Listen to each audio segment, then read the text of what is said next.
Hey y'all, welcome to our podcast, Love Speaks Volumes, where we seek to bridge the communication gaps in our relationships. We are your hosts. I'm Louise, a certified marriage counselor and certified sex therapist. And I'm Mika, a defense lawyer with over 20 years experience. We are mothers, wives, sisters, and friends. And together, we are Black Diamonds 2.0 Entertainment. We are strong, resilient, powerful, beautiful, but never flashy, pressured, but unbreakable. Are you a Black Diamond? If so, wear your title boldly and proudly because you deserve it, my kings and queens. How are all our Black Diamonds doing today? What's going on in our relationships? Let's talk about it. All right. Well, hey, y'all. We're back with Love Speaks Volumes, our podcast. And I'm here. This is Louise, and I'm here with my co-host, Mika. And we have two awesome guests with us today. Yes, we are. Yes. Yes. We're going to hear from our men folks today, y'all. We are. And we're going to talk about a topic that is really kind of at the forefront right now, which is, men and mental health. And especially from the Black male perspective. So we have two awesome guests here today. One of them is Barrington Johnson. He's a pastor. I'll let you introduce yourself. Yep. So my name is Barrington Johnson. I'm 42 years old. I don't know if that's information you want to hear. But at any rate, I'm married with 3 children. I'm living here in Charlotte, North Carolina for about 18 years. Been a pastor for going on 12 years. And I'm bivocational. I also work in the software arena. So I'm managing a couple of different jobs. And yeah, I think that's good enough. Yeah. Awesome. Well, tell us the church you at. I'm at New Zion Baptist Church, Charlotte, North Carolina, 217 West Todd Lane, Charlotte 28208. We got service at 10 a.m. every Sunday. Shameless plug. Y'all get by there. I'm telling you, this man is awesome. You will not leave the same. You get something every time you go. I promise you. Please get by, hear a word, get fed. Go by. Well, all right, awesome. Wonderful thing. And our next guest is my big brother. Now, I say my big brother because he knows, and everybody that knows me knows, when I turned 21, I stayed the same. I continue to turn 21 every year. He continues to get older. So while I used to be the big sister, now that I'm still 21, he is my big brother. So my big brother, Arthur Jeffers, we call him AJ. All right. AJ is cool. Yep. What's up, peoples? How y'all doing? My name is Arthur AJ. Like she said, I am Mika's brother. Barber, work for the government and commercial management and detailing. So, jack of all trades, And Arthur is married and has... I am married. I have 3 kids. We're not going to say... we just going to leave it at that. Married with 3 kids. Married with 3 kids. That's enough. It's funny. He said, I work for the government like he's CIA. Like he's undercover stuff. No. Might be FBI. So take heed to that. Oh, my God. Better watch out there. Absolutely. Well, this is a topic that tends to be a little more taboo. And one of the questions that I have is, what is it that makes men not discuss with each other some of their mental health struggles? Let me go. You want to go? All right. I'll say because the stigma around mental health to me is weakness. And so as men, we are taught. I have 2 young boys. So, we grow up punching them in the chest. We grow up throwing them around because we want them to develop the strength that men naturally need for manhood, adulthood, to be a father, to be a husband. I think everybody would agree that as a man, we have to represent some level of strength. I even know some females who say, I don't want a weak man. You know what I mean? With that narrative and mental health being assumed to be a sign of weakness, and we're told never let them see you cry. You know, never let the seed sweat. So naturally, it doesn't come natural to us to talk about our mental health, even though we need to, from the fear of how we will be seen, particularly by the women in our circles. Yeah. So I'll stop right there and let AJ comment too. I'm just going to piggyback on what you said. It's absolutely like the same thing. Most guys, as far as black culture, I would say guys in general, it is a sign of weakness. You're showing a lot of vulnerability when we do admit that we have health issues or mental issues, or if we express that to our spouse or a significant other. It's more or less we don't want them to worry. We try to, be the head of the household and take care of things. So you don't want to have anything else that you want them to worry about as far as the household and you. So, like you said, we grew up trying to be strong and, be providers and be that crutch that everyone else needs without, worrying about ourselves. Also, I think it also plays into a certain part of I've seen where if we do show that vulnerability and that weakness and admit that we do have some issues, sometimes it can go left. And you might express that to your spouse or significant other, and then later on it's thrown in your face. Or, during an argument or something, it might come back, might not be meant to come back or in that way, but it might be said a certain way to where, okay, now I can't tell you nothing because now you just used something that I was vulnerable with and use it against me. So just keep it to ourselves just to cause no headache. What do you think women need to know to create a better environment for you guys to be more vulnerable? I mean, you're bringing up a good point about, if it's thrown back in your face, you may not feel as comfortable to share with someone. So we know that's one thing you don't want to do. You want to caution against that. But what are some other things that we can do as women to create a better environment for the men in our lives so that they can share, that they can be vulnerable, that they can have that moment to talk about what's going on with them if it's problematic for them? I think the main thing is just listen. I mean, all my life I've been told, like, you got 2 ears, 1 mouth. Do twice as much listening, do talking, you learn something. As far as men, we're pretty simple, pretty easy. All we want our significant other to do is listen, especially if we're telling you something. And if we're telling you something that has to do with us, then just listen and apply it. It's just as simple as that. Just listen. And you can learn a lot just by listening and being open. So. Okay. Yeah, I would add to that too, creating an environment to where, as a man, as a husband, that we already have your approval that it's okay to make a mistake. Because I think sometimes too, the last person we want to fail to is the women in our lives. Absolutely. So, I think, for a lot of men where we have the feelings of, depression or the mental health to settle in, it starts with a feeling of failure. We felt like we've missed an expectation or we didn't do something right. And so now I think for the females, if they can say, okay, whatever happened or didn't happen, I know you gave everything that you had, or maybe you made a decision, maybe it wasn't the best decision, but you know what? We often go through that. So I think relieving the pressure from a man to feel like, I can have a hard conversation with you and it's not going to come back on me later. You know what I mean?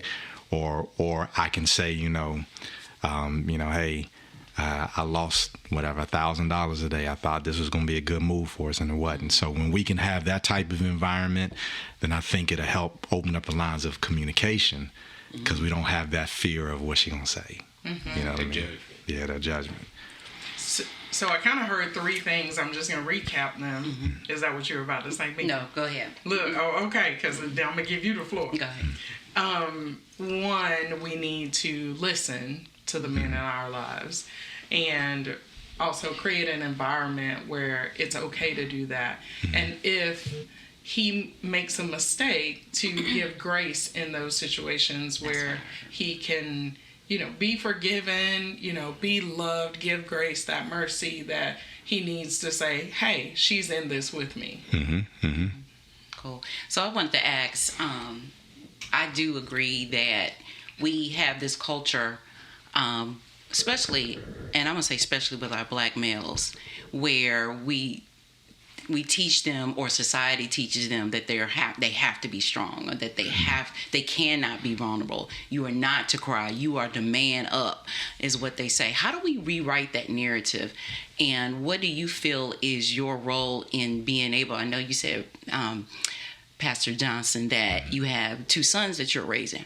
What do you feel like your role in rewriting that narrative for your sons, so that we are not continuously perpetuating that that culture where men feel like they cannot open up, or that they cannot share that they have an issue? What do you feel? How do we rewrite that narrative, and what do you feel your role is in playing that? What do you feel your part or your role is in rewriting that narrative? That's a good question. What comes to mind, by my role as a pastor, I always think biblically. And, when I think about what I see in the Bible, all of God's giants were weak men. You know what I mean? And so when we look at some of the major characters that did the best for God, they were strong and mighty, like David. David was a warrior. But David also said, when my heart is overwhelmed, lead me to the rock. So, I mean, you can be strong, but we still have the natural feelings of insecurities. We have weak moments. We have times where we feel less. So letting them know that that's okay, and one doesn't dictate the other. You know what I mean? Because I think it's sometimes we paint the picture of either or when it should be a both and. You know what I mean? You can be strong, but you can have moments of weakness too. And I think for me, I have to allow my son see me in my weakness too. Not just see me when they see me winning. You know what I mean? Like, I won't disclose too much in case they're listening, but one of my sons, had an issue with somebody in school recently, and he felt like they got the best of him, from a man's perspective. So, naturally, I was like, nah, man, you going tomorrow? And we going, I'm trying to go to, yeah. Ask me when Miss Miller comes. You know what I mean? But I honestly felt God's conviction, and I took a different route, and I was like, you know what? I was right there before. And I started painting pictures of when there was a time where I felt like somebody got the best of me, and best of me, and not that it came to a physical thing, but just feeling like you had to protect yourself in a way, and it became embarrassing. Now you're like, well, what do you do? Well, we all been there, son. Let's talk about that. Now let's build a road to where we can get things back together. So I'll pass it over to you. Y'all say there's no time limit. You're going to have to time box me. You're good. I'm telling you. I would personally say it's. I think we have to get away from it. We have to make people realize that showing emotions is technically not a weakness. It's actually being strong. There it is. Because we are showing that vulnerability when we do show those emotions. So we're showing the other person that, hey, look, I can be strong. I can show my emotions. I can be vulnerable. But the fact that I'm showing you this vulnerability lets you know that I'm stronger than you, because you have to hide yours. Now I can wear mine on the sleeve. I was thinking the same thing. We got that telepathy. You feel We me? ain't twins, but we got that thing going on. We gotta go on. I was going to say, we need to redefine what strength is. We need to redefine what weakness is. I don't think you necessarily are weak because you express yourself or you show emotion. I think really that makes you strong. Yeah. That really does make you strong, as opposed to, because you cry, that makes you weak. No, that makes you human. Right. And so I think men need to understand you're human, and and your significant other and the women in your lives need to see that, hey, my man is human. Right. He's human, And so even Jesus wept. Right. I mean, come on. And so, like you said, like with the whole biblical part, Jesus turned the other cheek. So Yep. if you take a lick, you can always turn the other cheek. It doesn't make you less than a man to walk away from the situation and actually make you the bigger person, because you know what you have to lose. You know what's at stake. Way to cause. You know what I'm saying? Just walking away doesn't make you ain't got to fight for everything. Choose your battles wisely. So just walking away sometimes makes you that bigger person because you can live to see another day. But in the relationship, the same thing applies. I mean, showing that vulnerability and she used it against you or whatever the case may be, that's just know it's not showing like your weakness, but you're showing her, look, we can get into this to a certain extent and I can be open, just don't use it against me at that point in time. Like don't pick phones. I would say never. I think if you're lucky enough for your significant other to actually open up and express and be vulnerable with you, you never use that as a weapon against them. Ever. I don't think there's ever an appropriate time to come back and use that as a weapon. That's right. And if you do, to me that makes you a weak sister. That makes you weak in the mind, that makes you immature. And correct.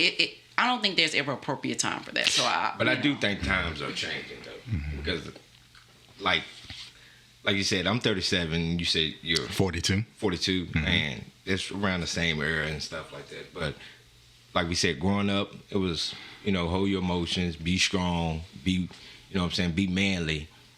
But as I see like times now, this era they're not the same.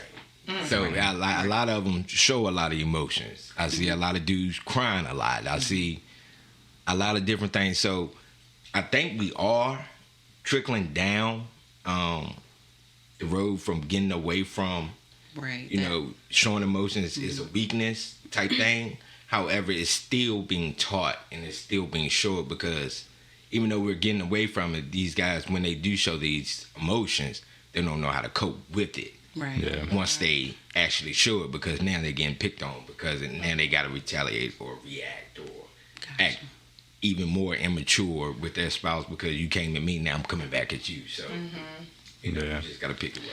And I was going to say, too, and I don't know if this is exactly where we want the conversation to go, but just something to add to the table. I think culturally where we have to check ourselves, too.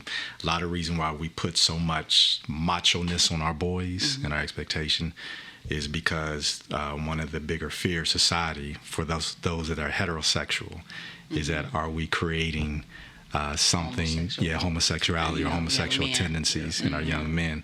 So that's why the first little sight or thought of a tear or weakness, we're not going to allow that. A fear that we could be creating something in them that we don't want to deal with or we don't want to see in our children.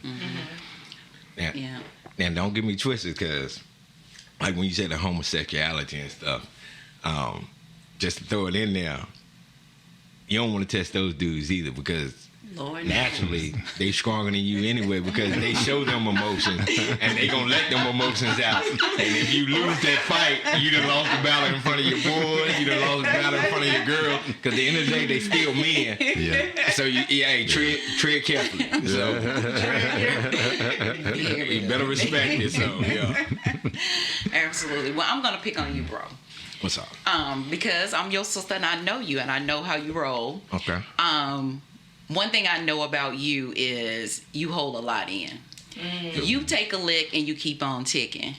But I, as your sister, know that's not the healthiest route. I will say he doesn't allow things to bother him a lot. At least he doesn't show that they bother him. And I think that's my concern for him is that, hey, something happens. He doesn't always talk about it. He just keeps it moving. So I guess my question would be is, what would it take for you to, well, no, scratch that.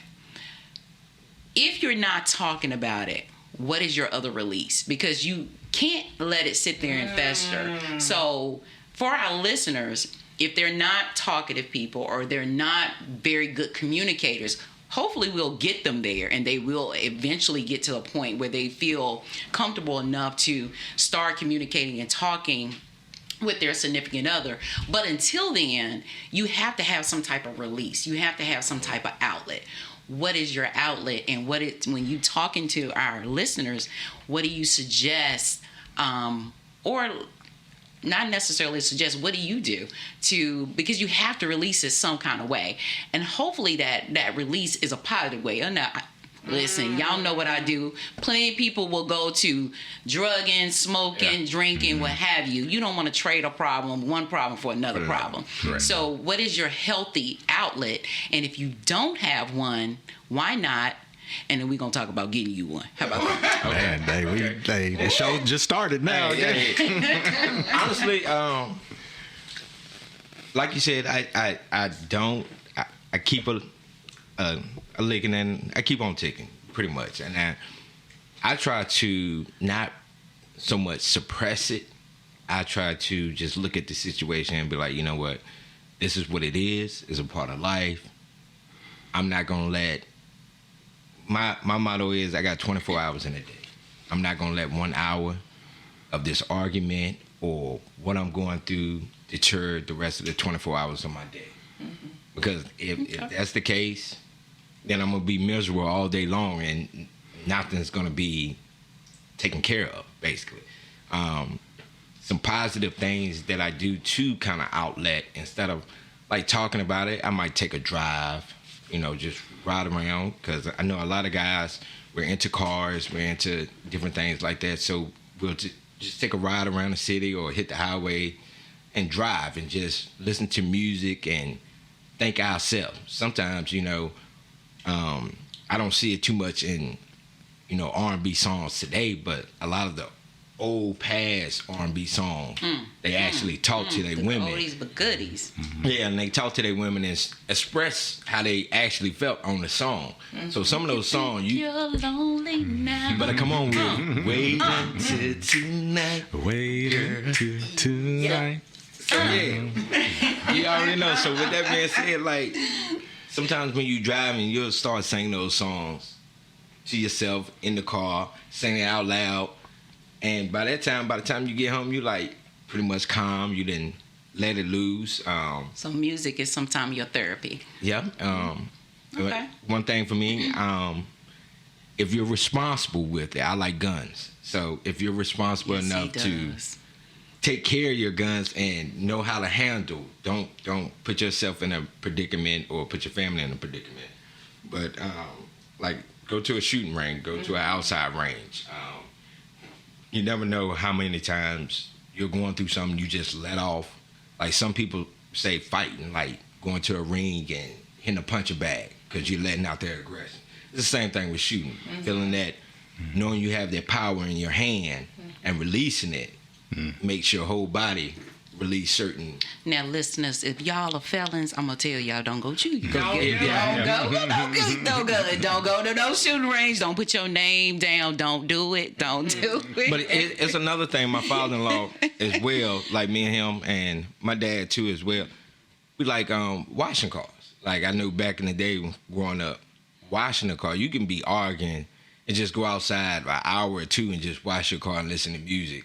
Let me know when you upset again, bro. I got it. Say, come watch the car. I got you. I got a car, AJ. I got you. You want me to bring it out here today? Bring it She on gonna to have to me. get in line behind Bring me. it on to me. Bring it on to me. I got you. But there's just certain things that I do. Like I said, I've dealt with a lot. I've dealt with a lot of deaths in the family and things of that nature. And I'm like, a lot of stuff is not that important to me. Like losing a loved one and stuff like that was real close to me. If I can deal with that and let that go, in this situation with my spouse or whatever, hey, is it really that serious? Is it really that important? I was born in this world by myself. I'm gonna die by myself.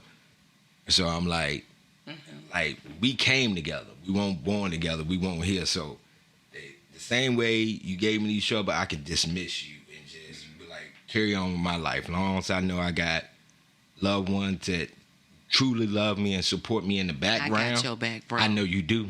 From sun up to sundown. You know it. All around I town. know about these two boys. Hey. It's like Bonnie and Clyde. Hey, you better believe it. Hey, You I'm better ride or die, believe it. sister.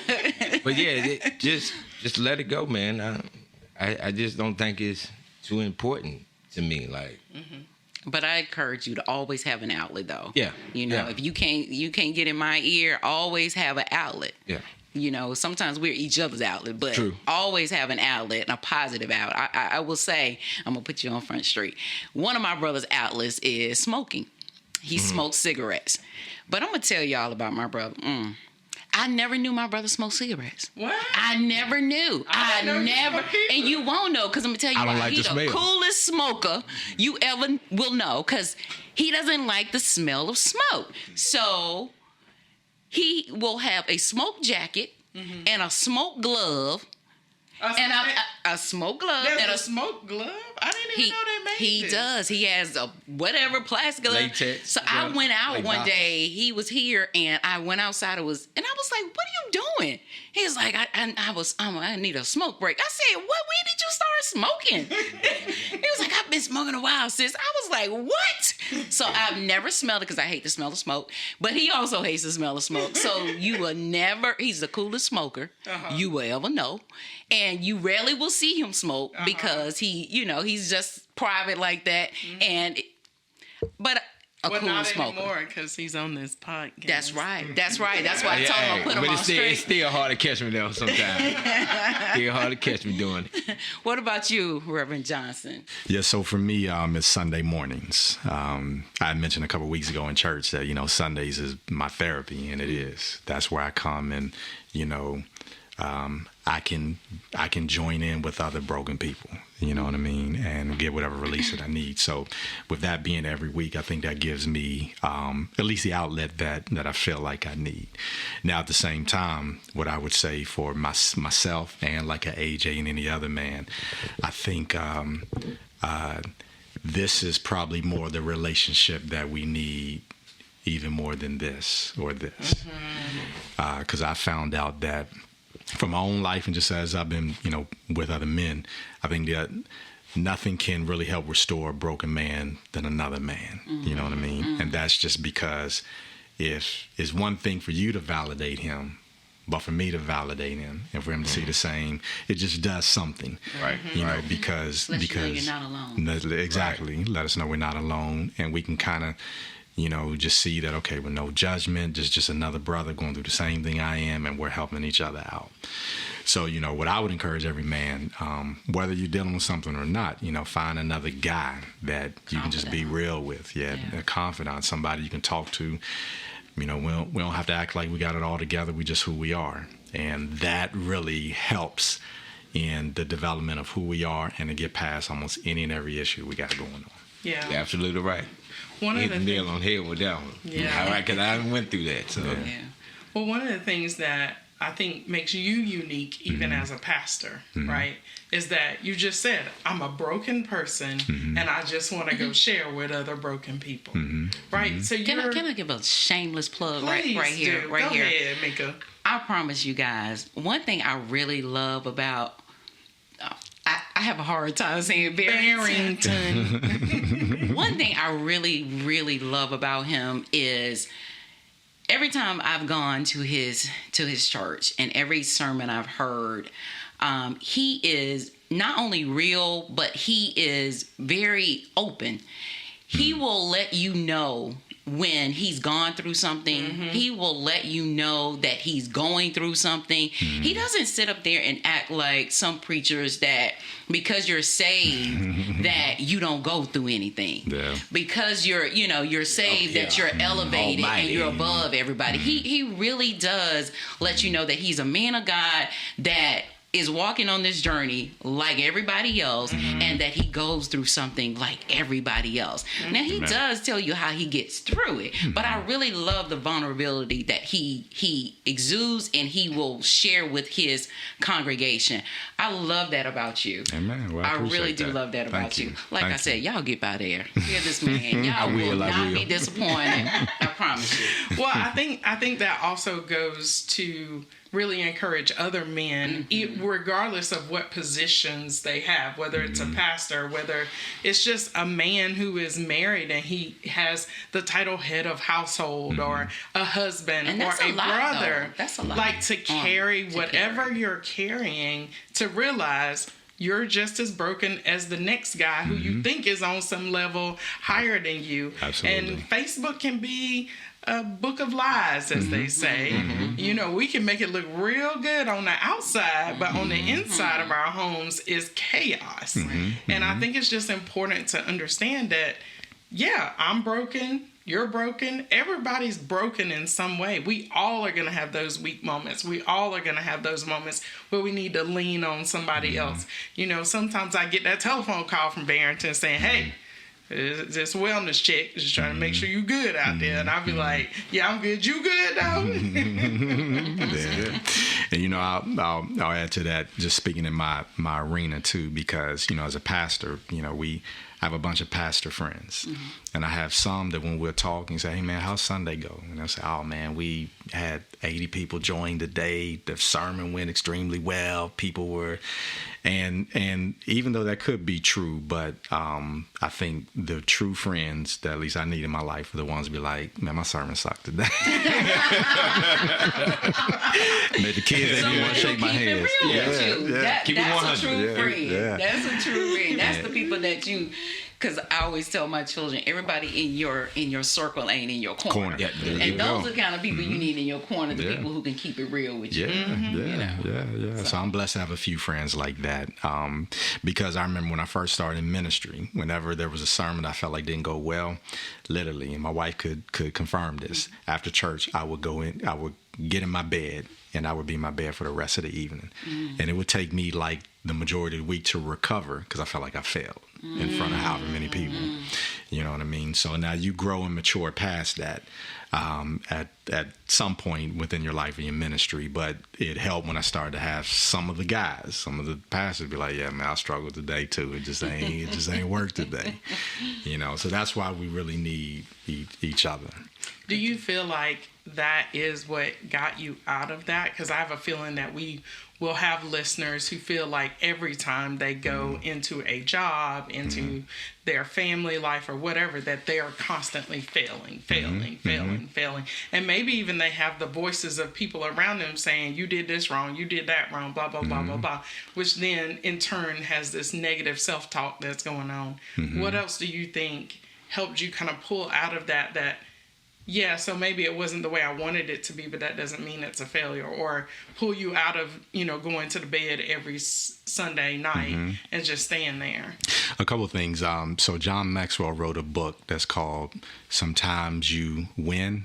You know, we say sometimes you win, sometimes you lose. I like how he titled, he crossed the word out, says sometimes you win and sometimes you learn. So when you start looking at every moment of failure as a learning opportunity, and so you just reflect back and say, okay, could I have done something better? And if there wasn't anything I could have done better, was just the way it just needed to be.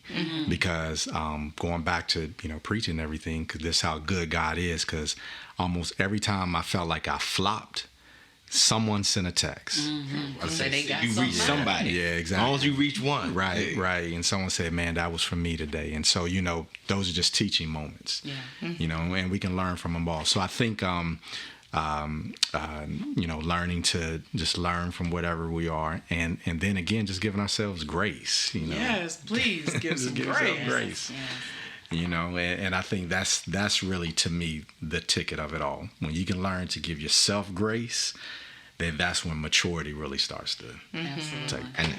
And for me, I think, like you were saying, winning without failure is not a true win. That's right. That's right. You can never experience that true feeling of that win unless you went through some ordeals to know what this actual win feels like. So that's, I mean, you're not truly winning unless you failed a couple of times. I mean, so. Yeah, absolutely. I think we get back to, like I said before, we have to rewrite the narratives and redefine what things mean. I don't think failing means, oh, it didn't go well. I think failing is when you didn't get back up. Right. So to me, that's failing. Yeah. So like you said, you know, things might not have gone well, but there was a lesson in that. Absolutely. So if you didn't learn from that and you stayed there, then you may have failed. But if you learn from that and you get back up and you say, okay, I'm going to do this better next time because of this, then that's a win all day.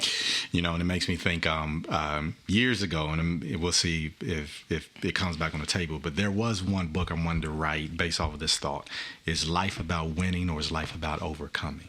And I've danced between both thoughts, and there's truths in both, but I really believe now in this season of my life that life is more about overcoming. And as we overcome, we win. You know what I mean? But if we just think it's all about winning, then we'll get some false wins, like you said, to make us think that we're on top and we're really not. So I think the key is overcoming, getting back up, moving forward, pushing through, you know what I mean, learning and all that. Then ultimately, we have no choice but to win whenever we reach that. And really, one of those project management things is fail fast, recover There it faster. is. Yep. You know, so go ahead and fail. It's okay That to other fail. way, keep it going. That's gonna happen. So now That's let's life. recover. Let's I'm not gonna feel the same way again. No, That's it right there. I learned. We ain't gonna make those same Right. mistakes again. Yeah. So, Absolutely. what encouraging things can you give? Because we've had, you know, several people in the limelight, popular people, famous people who have lost their lives by taking their own lives. What kind of encouraging words would you give to men who might be having those thoughts right now? Here we go. Okay. All right. So, you asked me to come a little bit prepared. So. Okay, well, go ahead, Pastor. Well, so I will say mental health is real for me right now. So that's why this whole conversation is, I'm speaking about me, not just about anyone that I know. So there's over the summer, you know, God put it on me that there is a book I want to write called When Depression Hit My House. Because I never thought it would hit me. Like that name. Yeah. I love it. I mean, I just always, to me, what was signature about myself, from my perspective, was how mentally strong I was. So then to find yourself mentally, I won't use the word weak, but vulnerable, it hit me by storm. So here's some excerpts from hopefully the book that's come out. All right. Y'all hearing it right? Is that all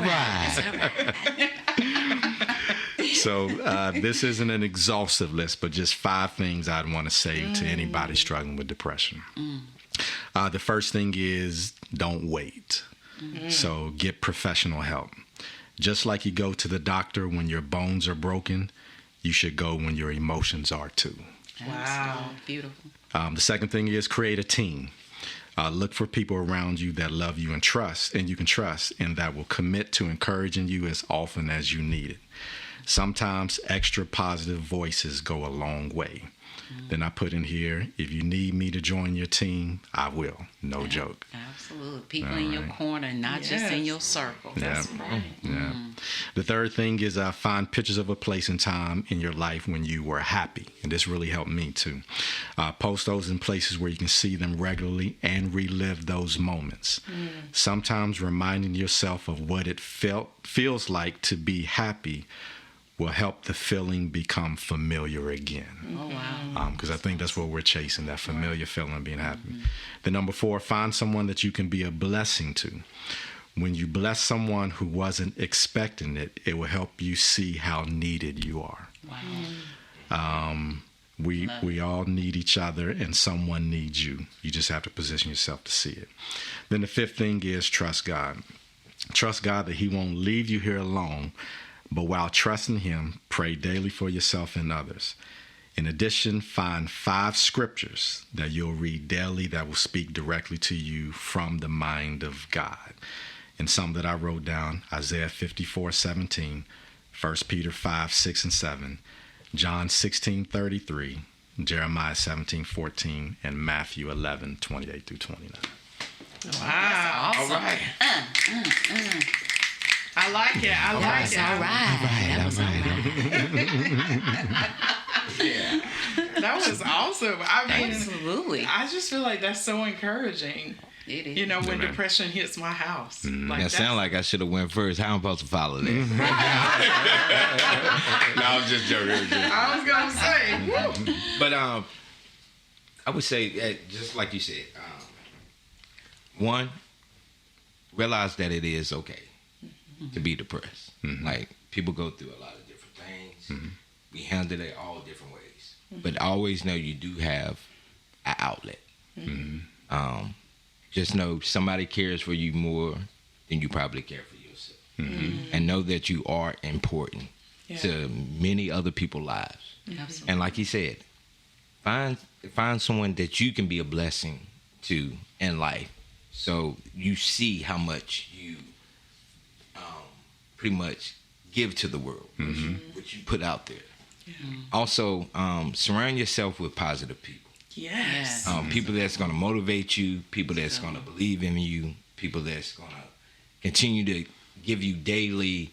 To pour into you. Yeah. Into you. Just giving you that utmost respect to, hey man, listen. And find people that actually know you. Because and sometimes we might not see it in ourselves. But like, it could be me and my sister. Like, she can send me a text, and it might, like, prime example, we'll put it, she sent me a text the other day, and she said, yep. She was like, give me a call now. I was like, you good? And she was like, yep. Now, me knowing my sister, like, I know the terminology, so I'm like, you don't use yep like that, so I'm questioning what it is. But find people that actually know you and know your certain ways, There or it is. how you might be looking. If you're normally looking up all the time, you're looking down. People that actually notice that and can pull you to the side and say, "Hey, That's let me good. talk to you for a second. That's good. Yeah. I'm noticing this. I'm noticing that. How you moving, how you operating ain't the same. So clearly something is going on. Right. You might not want to talk about it right now. I'm always here. We can talk about it some other time. Also, I would say, find you something that motivates you. That's, I mean, a lot of people are depressed because they have no motivation. Right. I mean, you looking at all the things that made you depressed, while you keep debating or thinking about the things that made you depressed. All you're doing is setting yourself up to be more depressed because you don't know how to get out of the situation that made you depressed. Right. So find things that motivate you. You never know what it might be. As far as guys like going to buy a pair of shoes, or just walking around, or lifting weights, or exercising, releasing those hormones and testosterone and all that stuff. Like, find certain things that's your niche and be true to it. Find your craft. Find something that's good for you that makes you feel happy. A lot of times we'll sit and be depressed and be in this state of depression to where we don't want to be bothered. We don't want to be around people. We just sit in the dark, just be alone. That's not going to help. So realize, let me do something that makes me happy. I don't care what it might be. We say smoking and drinking.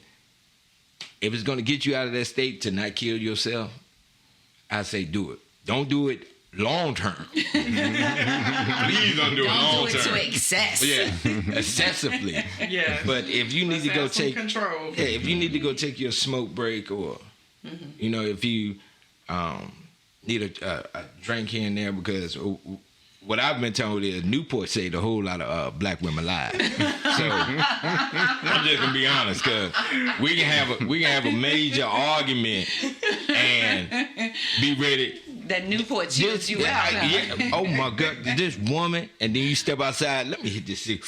You know what? It ain't that serious. Let it go. She lucky. Yeah, that Newport saved your life right there. Or Cool. Back in the day it was Cools or whatever it might have been. But just find something that makes you happy. As men, we need to realize that we all go through pretty much a lot of the same thing. If you're married, if you're in a relationship, we definitely going through the same thing. Yeah. The problem is we just don't discuss it. Yeah. But it's simple fact. That's true. We're showing that we're vulnerable and we want people. Prime example for myself, I've had cousins tell me, well, you always happy. Like, you thought you had your stuff together in your relationship. Like, you don't know. Now I just don't talk about it. Because you and your own problems too. So why I'm going to have my problems add to your problems. Right. And when I do finally express that, you're not serious. Like, you're not serious. You're not going through nothing. Like, you listening to me all the time. But realize when that person does open up to you, appreciate it. Yeah. And Be take it accepting serious. Yeah, be accepting it. Yeah. Because he might be reaching out to you for the last time. And you never know. So Yeah. be open to certain things. Have people in your corner that respect you, respect yourself. Find God. That's one thing. Now, I might not go to Most important. church all the time and do that, but I pray daily. Amen. You We are was- the church. We was raised with God, so he can't help but You to have are God the in church. his- Yeah. You don't have to be. Your Your you body know, is your temple. That's So right. right. That's right. we know what it is. Just take care of yourself and know that we all go through the same things and be there for someone.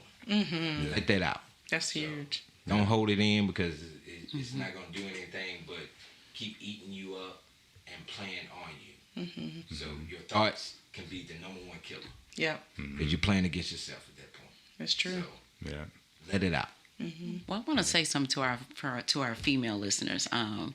Of course, we always want to be there for our significant others. We want, if you guys are going through something, just like we want you all to be there when we're going through something, we want to be there when you're going through something. We want to be the first person that you think of to communicate those and express those feelings, those thoughts, or what have you.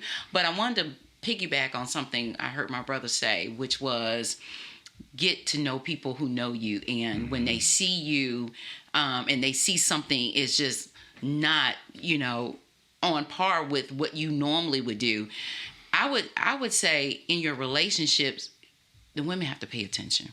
Amen. So just like we want our men,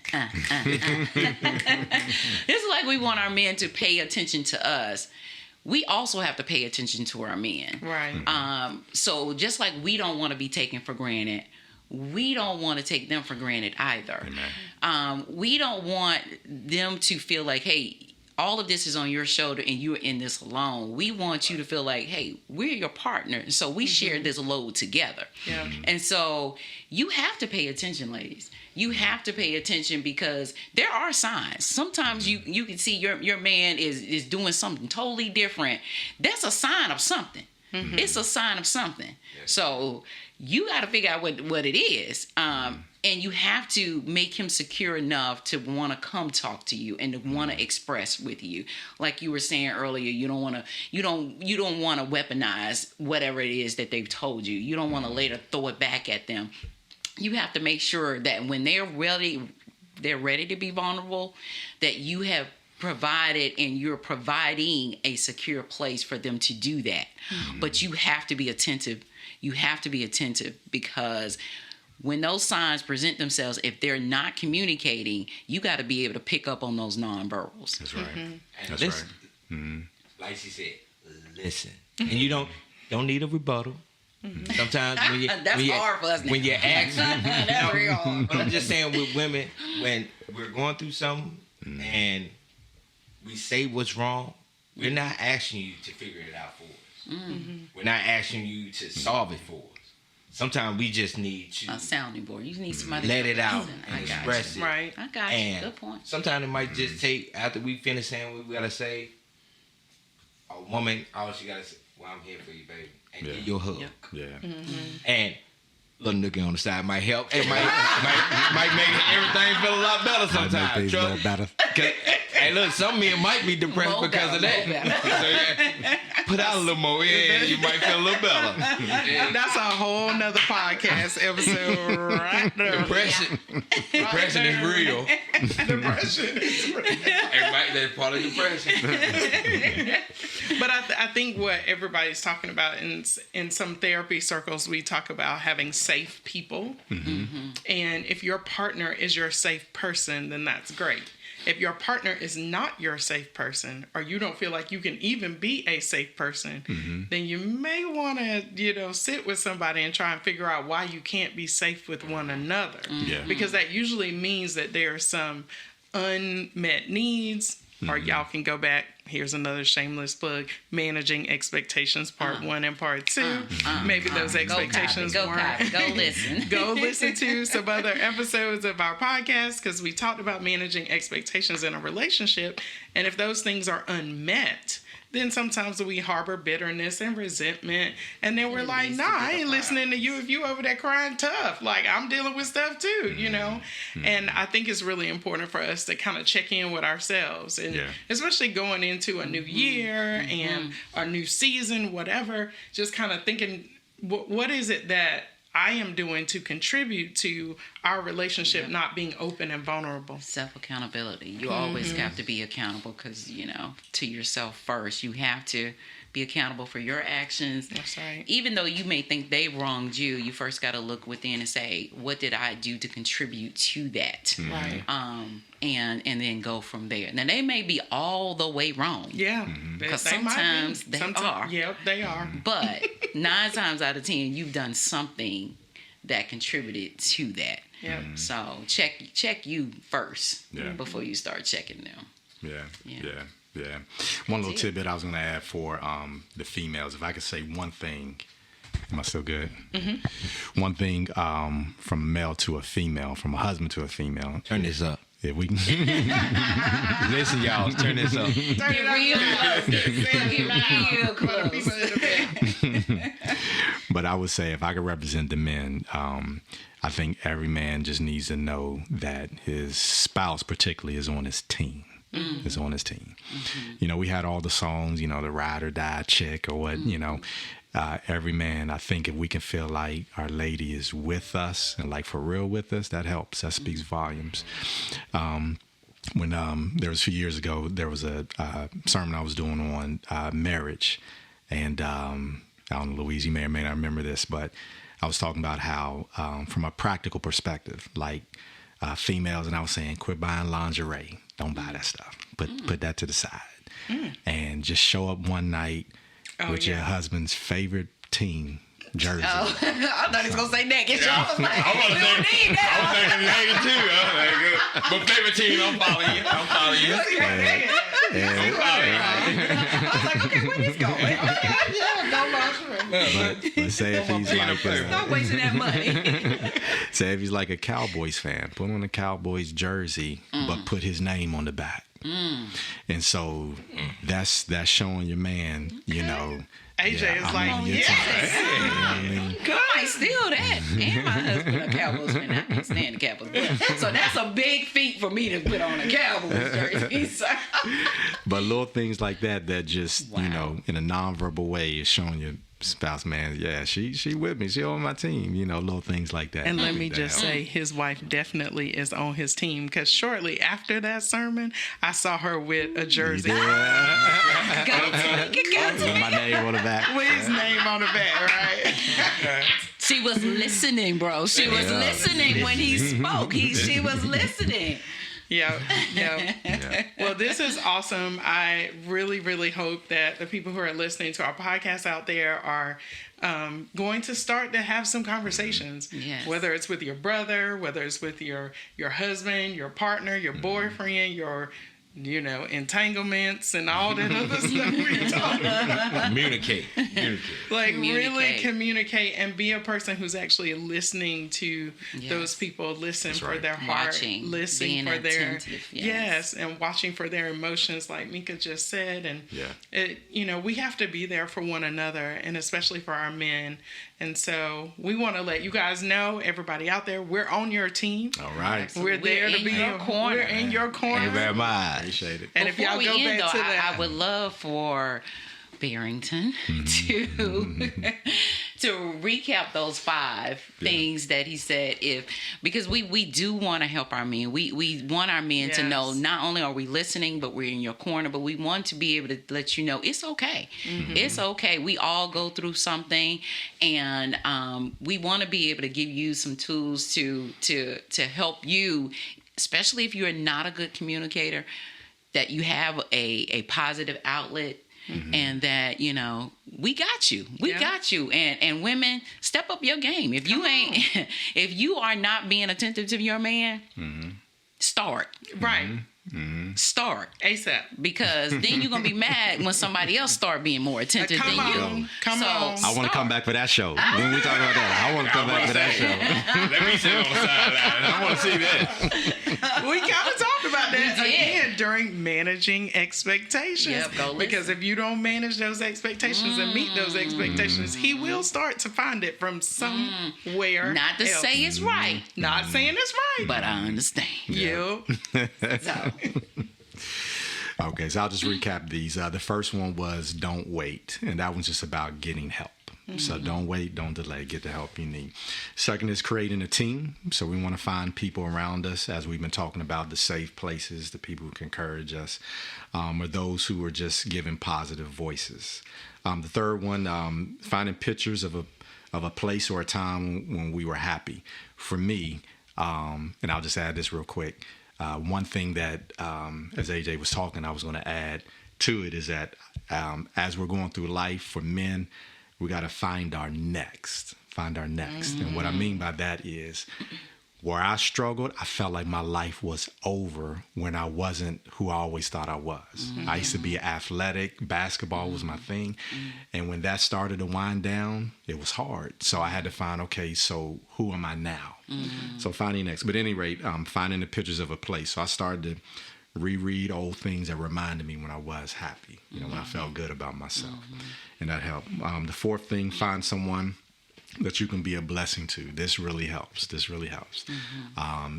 It does something for you when you see, for example, at a church, someone just wanted to bless a random person with $100 just yesterday.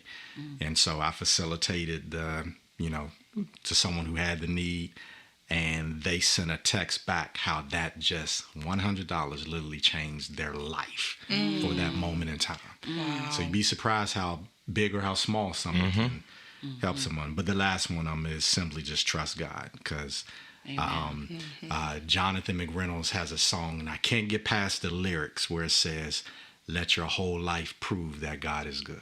Wow. Let your whole life. And not just the times when you hit the shots, when you got the job, or when you got the house or the car, but even the depression. Trust God with all because all of it is going to prove that God is good. So. Wow. look at the Amy and Cornwall You over know here. what? Glory. I don't even know what I feel like that's just like a great closing moment. It is. Because all we want to do is help somebody at Somebody. some point in time Yes. with something. Amen. Yes. Amen. Well, we want to thank you guys for tuning in to Love Speaks Volumes, where we talk about it. So we want to encourage you guys to keep talking after this and tune in next time for our next episode. Thanks. Whoop, whoop. Thank you. Thank you for having. Thank you. Thank you. Thank you for having. Thank you. Thank you. Thank you for having. Thank you. Thank you. Thank you for having. Thank you. Thank you. Thank you for having. Thank you. Thank you. Thank you for having. Thank you. Thank you. Thank you. Listen, if you are listening to us on YouTube, make sure you subscribe, leave comments below. If you are listening to us where podcasts are heard, please follow us so you can be anticipating our next episode. We thank you guys for listening. Let's talk about it. Thanks for joining us for another episode of Love Speaks Volumes by Black Diamonds 2.0 Entertainment.